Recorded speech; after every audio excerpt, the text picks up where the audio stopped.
कि गोल्ड पहली बार $4000 के पार।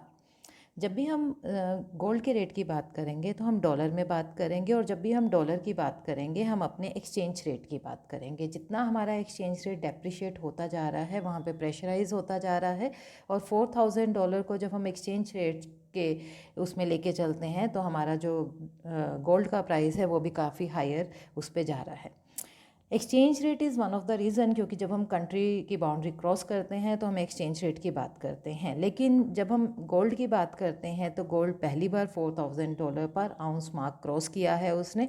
रीज़न इसके बहुत सारे रीज़न इसके पीछे हैं, जैसे इकोनॉमिक अनसर्टेनिटी इसका सबसे बड़ा रीज़न है, इन्फ्लेशन कंसर्न है इसका सबसे बड़ा रीज़न। इन्फ्लेशन का मतलब हम यही लगा के चलेंगे कि जो हमारी परचेजिंग पावर है वो कहीं ना कहीं कम होती जा रही है, चीज़ों के दाम बढ़ते जा रहे हैं। और सेंट्रल बैंक की जो पॉलिसी है, हमारा सेंट्रल बैंक नहीं बल्कि दूसरी कंट्रीज़ के सेंट्रल बैंक की भी हम यहाँ पे बात कर सकते हैं।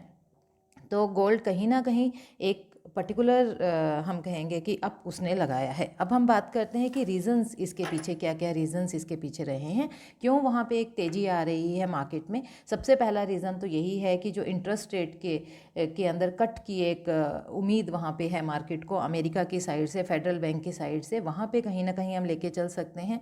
सेकेंड इसका जो हम रीज़न लेके चलेंगे यहाँ पे वो है कहीं ना कहीं जियो पॉलिटिकल, हम यहाँ पे रीज़न लेके चल सकते हैं। तीसरा रीज़न जो हम यहाँ पे लेके चल सकते हैं वो है कि सेंट्रल बैंक ने जो परचेजिंग शुरू कर दी है गोल्ड की, वो भी एक रीज़न है। फोर्थ रीज़न हम यहाँ पे लेके चलेंगे जो ETF है उसमें निवेश बढ़ता ही जा रहा है। जो मेरा कल का वीडियो था उसमें मैंने ETF की बात की थी। अगर आप लेके चलो गोल्ड के डाटा को हम यहाँ पे लेके चलते हैं, अकेले सितंबर के अंदर $17.3 अरब का रिकॉर्ड निवेश हुआ है ETF के अंदर। इतना ज़्यादा अगर निवेश वहाँ पे हो रहा है इसका मतलब है कहीं ना कहीं प्राइस अप की तरफ इशारा कर रहे हैं, डिमांड बढ़ती जा रही है मार्केट के अंदर। तो ये सारे रीज़न वहाँ पे हम लेके चल सकते हैं। बाकी हम कई सारी ऐसी चीज़ें हैं जो वर्ल्ड इकोनॉमिक हम अनसर्टेनिटी की बात करेंगे, that is also one of the reason behind that. एक रीज़न अमेरिका में शटडाउन का रीज़न भी है जो कंटिन्यू ही चलता है। 8 दिन वहाँ पे कंटिन्यू, 9-10 दिन हो गए हैं जहाँ पे शटडाउन का अभी तक कंटिन्यू चल रहा है, वो भी एक रीज़न है। सेकेंड रीज़न ये भी हम लेके चलेंगे, जो इंटरेस्ट रेट हैं फेडरल बैंक के वो 25 बेसिक पॉइंट से कम करने की जो उम्मीद वहाँ पे है वो भी एक रीज़न है। बेस्ट एशिया के अंदर जो अनसर्टेनिटी है, अगर यूक्रेन वॉर की बात करें और दूसरी चीज़ों की बात करें, वो भी एक वहाँ पे एक रीज़न बनता जा रहा है। एक रीज़न कहीं ना कहीं फ्रांस एंड जापान का सामने आया है जहाँ पे पॉलिटिकल अनसर्टेनिटी है, तो वहाँ पे भी हम बात कर सकते हैं कि इस तरह का रुझान मार्केट में देखने को मिल रहा है। हाइलाइट्स की बात करेंगे तो हम हिस्टोरिक प्राइस सर्च की बात करेंगे। गोल्ड ने 4041.71 पर आउंस का रिकॉर्ड वहाँ पे टच किया है, ठीक है। और in this year gold price has Ryzen around 54%। अगर हम लास्ट ईयर की बात करेंगे तो गोल्ड के प्राइस 27% से बढ़े थे, लेकिन इस बार वो 54% से वहाँ पे बढ़े हैं। ह्यूज राइज है मार्केट के अंदर। ग्लोबल इकोनॉमिक स्लो डाउन कहीं ना कहीं हम लेके चलेंगे। फॉलिंग बॉन्ड का यील्ड है, जो लोअर रिटर्न ऑन बॉन्ड हमें वहाँ पे मिल रहा है। तो गोल्ड एक हम एसेट मार्केट में लेके चल रहे हैं as comparison to other alternate in the market. Central bank एक एक्शन में आया हुआ है, वो बार बार कह रहा है कि मैं इंटरेस्ट रेट को वहाँ पे कट करूँगा, तो ये भी एक वहाँ पे रीज़न है। जियो पॉलिटिकल टेंशंस बनी हुई हैं, चाहे यूक्रेन की बात करें, फ्रांस की बात करें, जापान की बात करें, चाहे इंडिया की ही हम बात कर सकते हैं। एनालिसिस आउटलुक की तरफ से ये कह सकते हैं कि एक्सपर्ट्स जितने भी हैं, एनालिस्ट जितने भी हैं, और जितना आज का करंट सिनेरियो है, इसको देख के यही लग रहा है कि 2026 तक $4500 का पर आउंस का एक अप यहाँ पे टच करने की है उम्मीद गोल्ड की। और इन्वेस्टर कहीं ना कहीं लेके चल रहे हैं कि फेड भी दिसंबर के अंदर 2025 में अपने जो इंटरेस्ट रेट है उसको कट करेगा।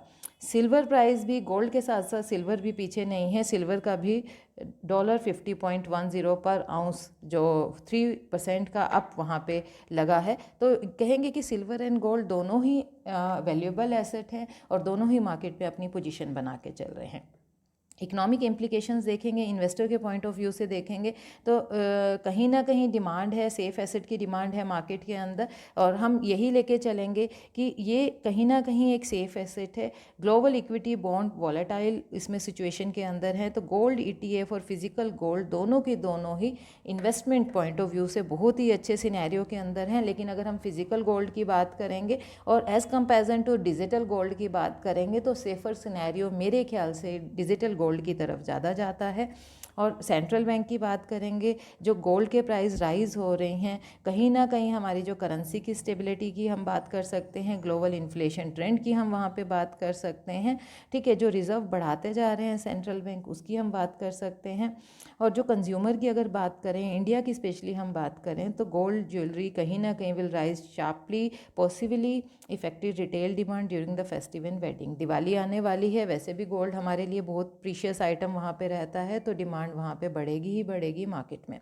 ब्रॉडर एनालिसिस की मैं यहाँ पे बात करूँगी तो जो sustain rise show that confidence in traditional market is weakening and investor expected, यानी कि इन्फ्लेशनरी प्रेशर वहाँ पे इन्वेस्टर के ऊपर आ ही रहा है, क्योंकि गोल्ड के प्राइस एकदम से शार्प होते जा रहे हैं मार्केट के अंदर। सेकंड हमारा वहाँ पे आ रहा है कि बुलिश रन मार्केट के अंदर आना ही आना है। तो कहीं ना कहीं जो इंटरेस्ट रेट कट की बात हो रही है, करेक्शन फेज़ भी वहाँ हम बात करते हैं, इन्फ्लेशन की बात करते हैं, सारी चीज़ें हैं। कंक्लूज़न में इस बात का ऐसे दूंगी, जो गोल्ड है 4000 मार्क उसने क्रॉस कर लिया है, $4041 पर आउंस की उसमें बात कर सकते हैं। मेन रीज़न इसके पीछे अनसर्टेनिटी है, स्ट्रेटेजिक मेकिंग है। लेकिन कैसा भी सिनेरियो हो मार्केट का, मार्केट हमेशा एक ही उस पर चलती है कि मार्केट में हमें रिस्क एंड रिटर्न का एक कॉम्बिनेशन वहाँ पे बना के लेके चलना है। अगर आपने वो कॉम्बिनेशन वहाँ पे बना लिया, then you are a gainer in the market. Thank you so much. I hope you like this explanation.